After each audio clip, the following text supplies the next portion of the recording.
Cuando alguien desaparece, es fácil asumir lo peor.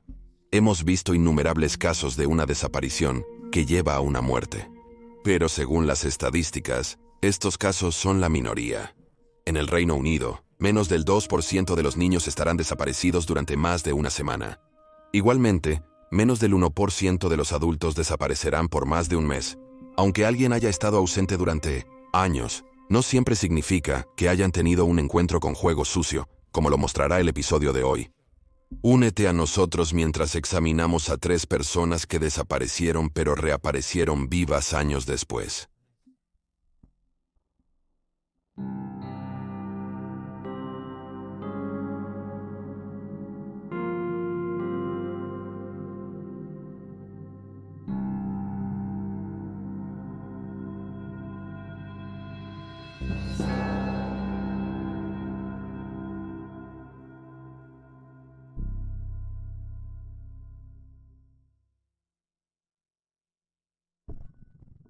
Michelle Whittaker.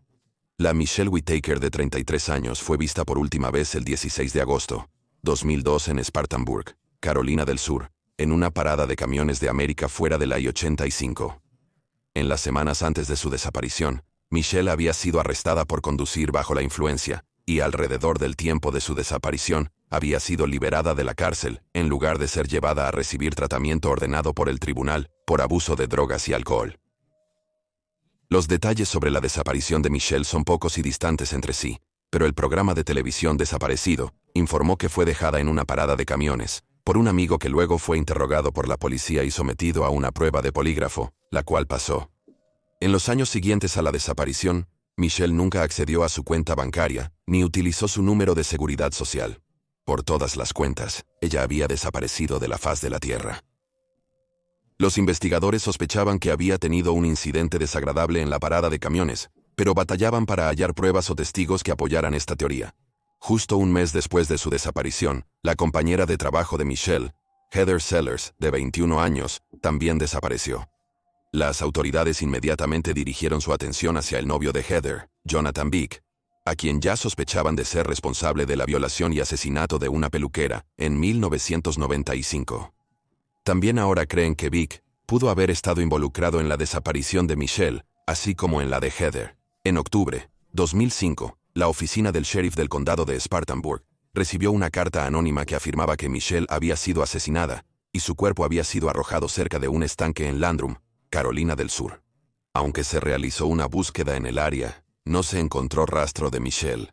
Aunque las autoridades no pudieron vincular los casos de Michelle y Heather a Vick, finalmente fue condenado por el asesinato de la peluquera en 1995. Durante 6 años, el paradero de Michelle permaneció desconocido, con muchos, incluyendo algunos miembros de la familia e investigadores, creyendo que estaba muerta. Sin embargo, todo cambió cuando llegó un aviso a la oficina del sheriff. En Oregon, 2008, una mujer que veía un episodio de Archivos Forenses reconoció una fotografía que se mostró en el programa. Este episodio en particular trataba sobre Jonathan Vick, e incluía una imagen de Michelle, ya que aún se pensaba que estaba vinculada a él. Pero la mujer reconoció de inmediato la foto del programa. Era de su vecina. En agosto, la oficina del sheriff del condado de Spartanburg anunció que Michelle Whittaker había sido localizada en Oregon, donde había estado viviendo durante 2 años. Estaba segura y bien, pero no se dieron más detalles. El sheriff agregó que Michelle no sabía que su desaparición se había convertido en una investigación de homicidio. Michelle se reunió con su familia poco después de que se hizo el anuncio, y más tarde asistió a la boda de su hermana. Explicó a sus seres queridos que se había ido en 2002 para comenzar una nueva vida, lejos de los problemas que había enfrentado mientras vivía en Carolina del Sur. Natasha Ryan. La última vez que se vio a Natasha Ryan, de 14 años, fue el 31 de agosto, 1998, cuando su madre la dejó en una escuela en Rockhampton, Queensland, Australia. Se reportó su desaparición ese mismo día. En las semanas antes de su desaparición, Natasha se había escapado de casa. Aunque había sido feliz y contenta en su infancia, el divorcio de sus padres y su transición a la adolescencia la habían llevado a convertirse en una persona más problemática. Experimentó con drogas y, según informes, intentó suicidarse. También había comenzado a salir con un hombre, Scott Black, que en ese momento tenía 21 o 22 años. Durante este primer intento de fuga, Natasha había estado acompañada por Black y la encontraron después de solo 2 días. Black fue acusado y se declaró culpable de obstrucción intencional a la policía, al afirmar que ignoraba el paradero de ella, aunque la había ayudado a esconderse. También se informó que se le había acusado de secuestro, pero este cargo fue retirado más tarde. A las pocas horas de la segunda desaparición de Natasha, la policía propuso la teoría de que la joven se había convertido en víctima de Leonard Frazier, un asesino en serie de Rockhampton, conocido por secuestrar y agredir sexualmente a sus objetivos antes de sus muertes. Aunque Frazier confesó el crimen, afirmando que había conocido a Natasha en un cine y le había ofrecido llevarla a casa antes de atacarla, lo había hecho en un trato con la policía que le permitía evitar la población general en prisión. La familia de Natasha finalmente admitió que ella estaba muerta y que había sido asesinada a manos de Frazier. Celebraron un servicio conmemorativo en su 17º cumpleaños en 2001. Sin embargo, en medio del juicio de Frazier, en abril de 2003 el caso dio un giro increíble cuando se anunció en los tribunales que Frazier no era culpable del asesinato de Natasha Ryan porque ella aún estaba viva. En la noche del 10 de abril, justo un día antes de este anuncio, los oficiales de policía allanaron una casa en North Rockhampton, a solo minutos de la casa de la madre de Natasha.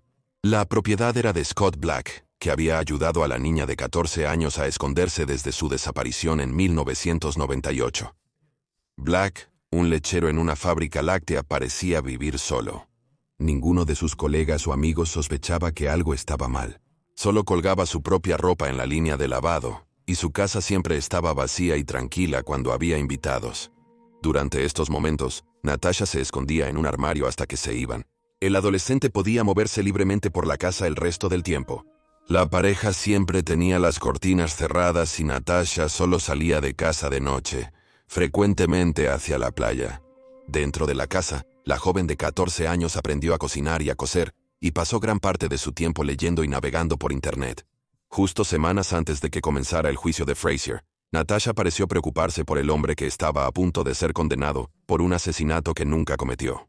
Se puso en contacto con un servicio de asesoramiento para niños y usó el nombre de Sally para confesar a un consejero que había huido de casa, estaba viviendo con su novio y que un hombre estaba a punto de ser juzgado por su muerte. El 2 de abril el consejero transmitió el mensaje a la policía, quienes no pudieron rastrear la llamada. Sin embargo, días después, los investigadores recibieron una carta anónima que afirmaba que Natasha estaba viva y bien. El mensaje incluía un número de teléfono. Aunque el padre de Natasha estaba encantado de encontrar a su hija viva, su reunión con su madre no fue tan bien como se esperaba. Jenny Ryan recordó, cita: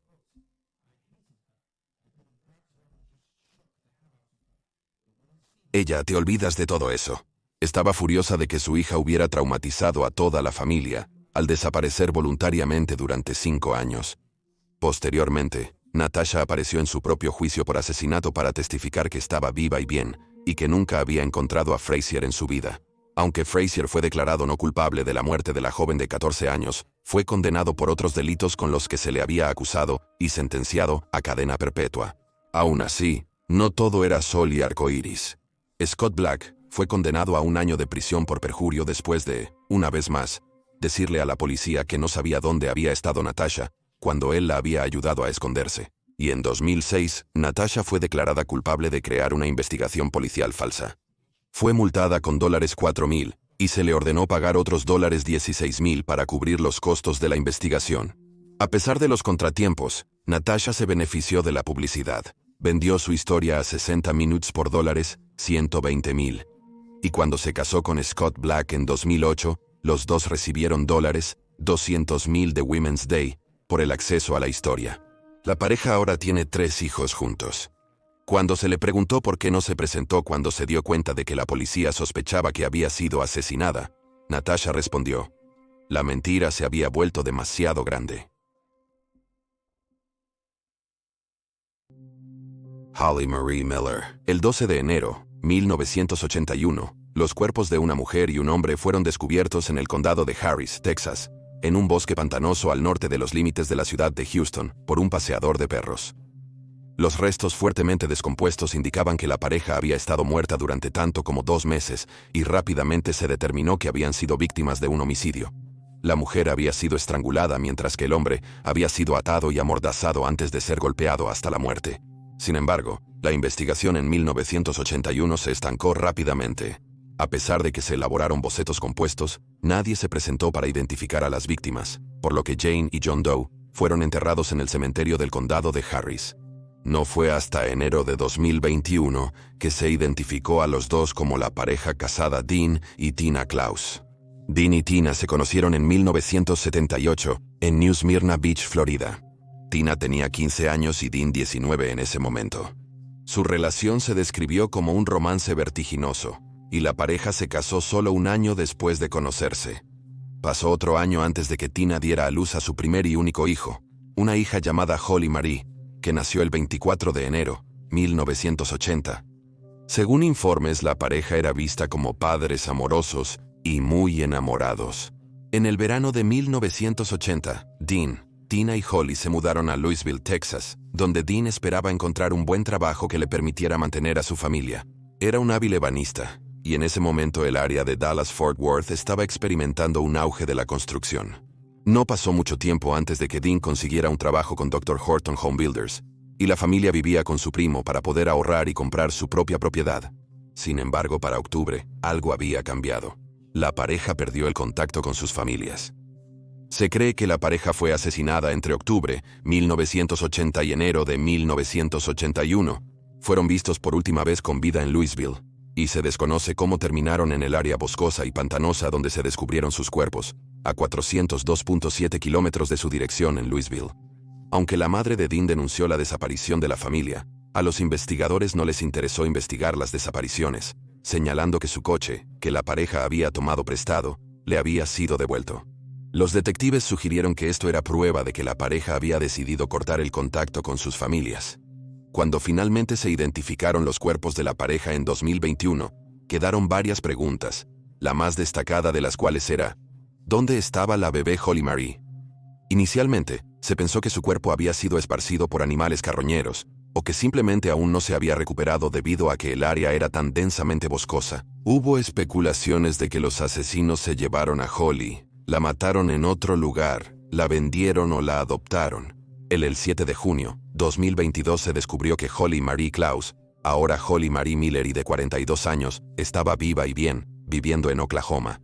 2022 se descubrió que Holly Marie Klaus, ahora Holly Marie Miller y de 42 años estaba viva y bien, viviendo en Oklahoma.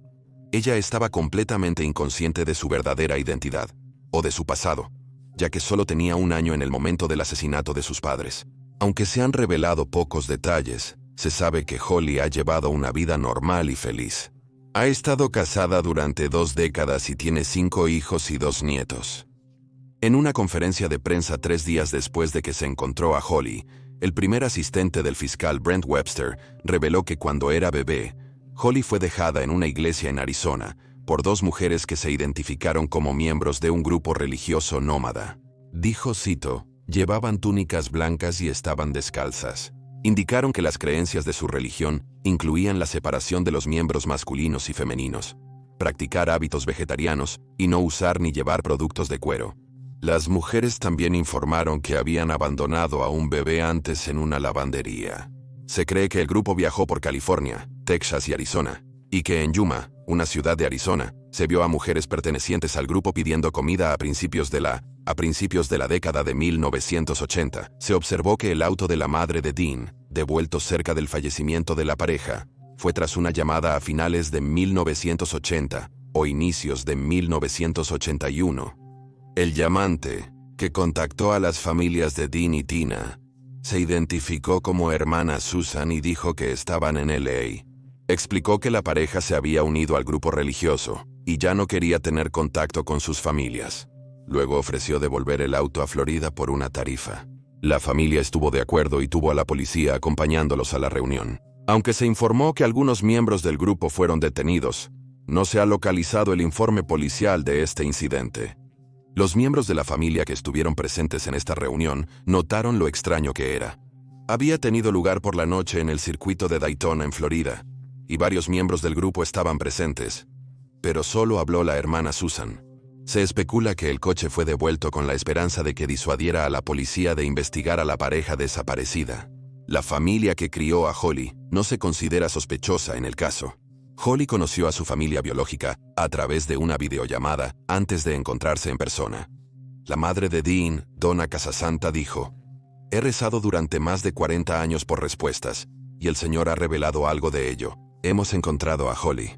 Agregó que la noticia era un regalo de cumpleaños del cielo, porque Holly fue localizada en el cumpleaños de su padre biológico. Aunque se ha encontrado a Holly, todavía se está investigando el asesinato de sus padres. Si tienes alguna información sobre el caso de Tina y Dean Klaus, puedes contactar a la Unidad de Casos Fríos y Personas Desaparecidas del Fiscal General de Texas al 512-936-0742, o puedes enviarles un correo electrónico a coldcaseunit@oac.texas.gov. Y ahí tienes los hechos. Por favor, deja un comentario abajo con tus propias teorías y especulaciones. Y recuerda darle me gusta a este video y suscribirte para apoyar el canal. Gracias por ver. Mantente alerta, mantente seguro y nos vemos la próxima vez.